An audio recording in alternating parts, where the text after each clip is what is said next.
My name is Mike Prysner.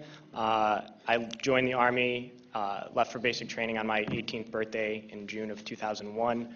I was assigned to the 10th Mountain Division, and in March of 2003, I was attached to the 173rd Airborne Brigade and deployed to northern Iraq. So when I first joined the Army, we were told that racism no longer existed in the military. A legacy of inequality and discrimination was suddenly washed away by something called the Equal Opportunity Program. We would sit through mandatory classes, and every unit had this EO representative to ensure that no elements of racism could resurface. And the Army seemed firmly dedicated to smashing any hint of racism. And then September 11th happened, and I began to hear new words like towel head and camel jockey, and the most disturbing, sand nigger.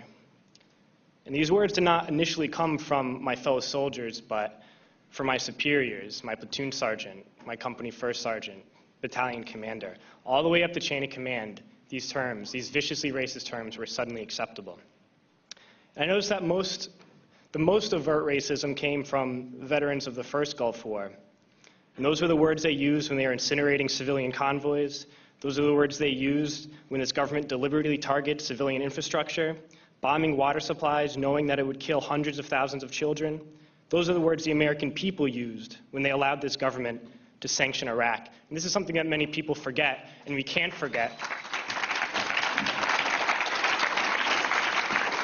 is that we've just learned that we've killed over 1 million Iraqis since this invasion, but we already killed 1 million Iraqis in the 90s through sanctions and bombings prior to this invasion. So the number truly is much higher.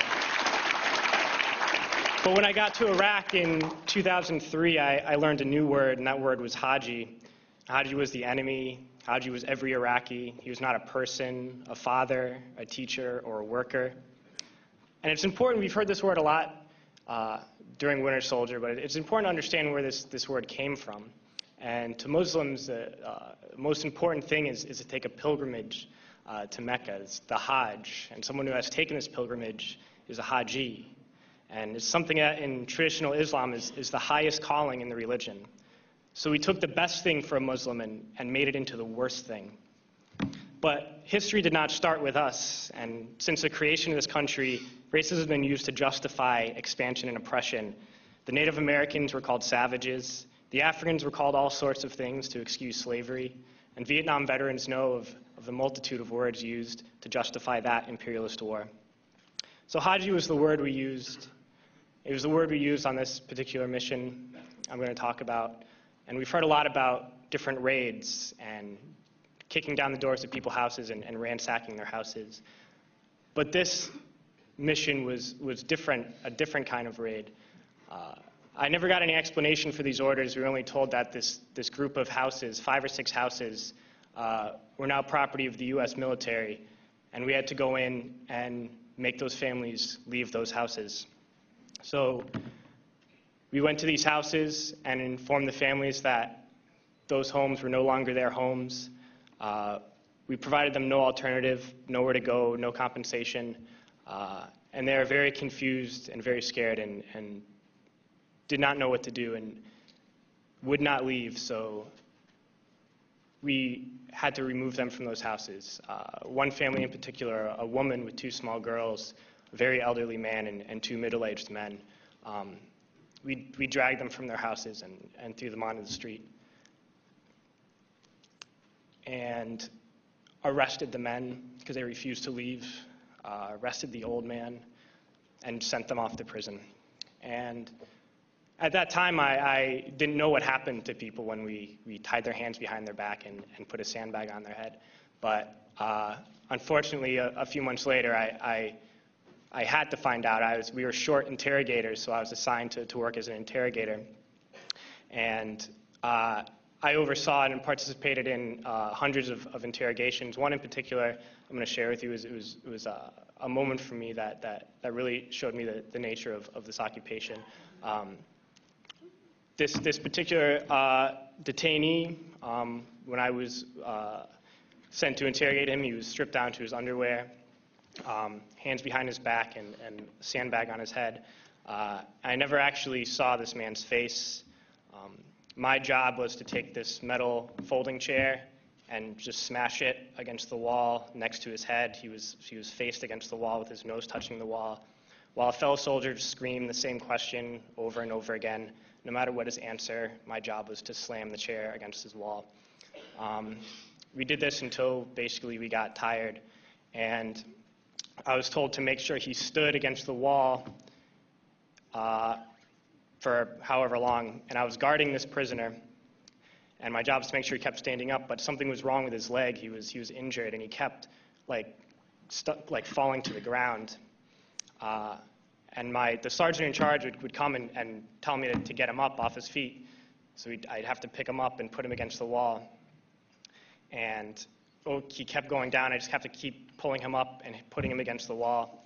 And my sergeant came along, and he was upset with me for not, continue to stand. He picked him up and slammed him against the wall several times.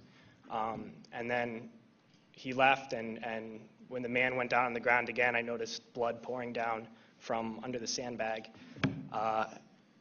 And so I let him sit, and when I noticed my sergeant coming again, I would tell him quickly to stand up. And then I realized that I was supposed to be guarding my unit from this detainee, and at that point I realized I was guarding the detainee from my unit. And I tried hard to be proud of my service, but all I could feel was shame, and racism could no longer mask the reality of the occupation. These were people, these were human beings. I've since been plagued by guilt anytime I see an elderly man, like the one who couldn't walk, who we rolled onto a stretcher and told the Iraqi police to take him away. I feel guilt anytime I see a mother with her children, like the one who cried hysterically and screamed that we are worse than Saddam as we forced her from her home. I feel guilt anytime I see a young girl, like the one I grabbed by the arm and dragged into the street. We were told we were fighting terrorists. The real terrorist was me, and the real terrorism is this occupation. Racism within the military has long been an important tool to justify the destruction and occupation of another country. It has long been used to justify the killing, subjugation, and torture of another people. Racism is a vital weapon employed by this government. It is a more important weapon than a rifle, a tank, a bomber, or a battleship. It is more destructive than an artillery shell, or a bunker buster, or a Tomahawk missile. While all those weapons are created and owned by this government, they are harmless without people willing to use them. Those who send us to war do not have to pull a trigger or lob a mortar round. They do not have to fight the war, they merely have to sell the war. They need a public who is willing to send their soldiers into harm's way. They need soldiers who are willing to kill and be killed without question. They can spend millions on a single bomb, but that bomb only becomes a weapon when the ranks in the military are willing to follow orders to use it. They can send every last soldier anywhere on earth, but there will only be a war if soldiers are willing to fight. And the ruling class, the billionaires who profit from human suffering, who care only about expanding their wealth, controlling the world economy, understand that their power lies only in their ability to convince us that war, oppression, and exploitation is in our interest. They understand that their wealth is dependent on their ability to convince the working class to die to control the market of another country. And convincing us to kill and die is based on their ability to make us think that we are somehow superior. Soldiers, sailors, Marines, airmen have nothing to gain from this occupation. The vast majority of people living in the U.S. have nothing to gain from this occupation. In fact, not only do we have nothing to gain, but we suffer more because of it. We lose limbs, endure trauma, and give our lives. Our families have to watch flag-draped coffins lowered into the earth. Millions in this country without health care, jobs, or access to education must watch this government squander over $450 million a day on this occupation.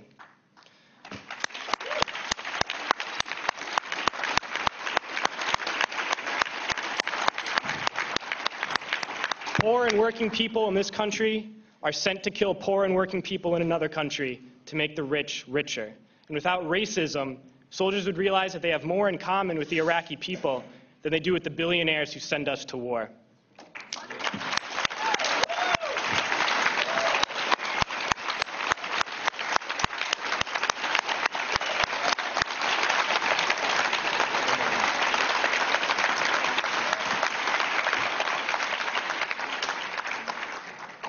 I threw families onto the street in Iraq, only to come home and find families thrown onto the street in this country, in this tragic and unnecessary foreclosure crisis.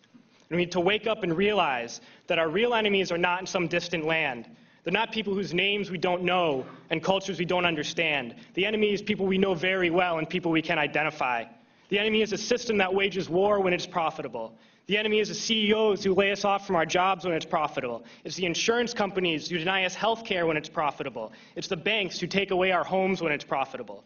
Our enemy is not 5,000 miles away. They are right here at home. And if we organize and fight with our sisters and brothers, we can stop this war, we can stop this government, and we can create a better world.